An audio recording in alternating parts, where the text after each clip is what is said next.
kind welcome. I am Congresswoman Chellie Pingree, and I just want to thank all of the amazing performers who've been on stage tonight, showing us all of our talent and diversity here in the state of Maine. And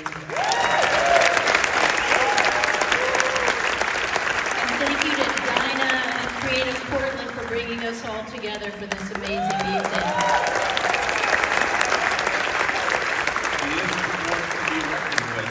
It's a force to be reckoned with.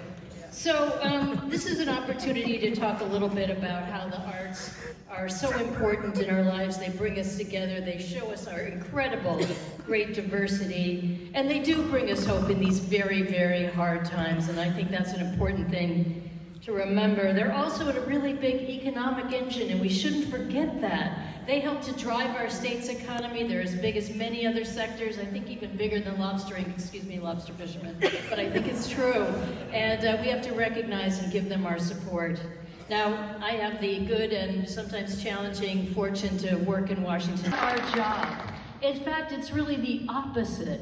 The arts, our literature, they're there to tell us how to deal with some of the huge challenges, to talk about the difficult issues, the mistakes and the crimes we've committed as a country, and to find ways to better understand our history and our challenges and make sure we don't repeat those things again, to make sure we all promise to do better and to change ourselves, and in fact to help heal the wounds we've created over time, as well as celebrating and remembering the good things that we do. So the arts are critically important, and it is our job tonight to celebrate them, to remember we have to be here to support them, and to make sure that we understand how blessed we are to be together and to celebrate our diversity, and to promise and pledge that we will always support the arts, we will support truth, and we will continue to believe that all of our good ideas should continue to flourish. Thank you.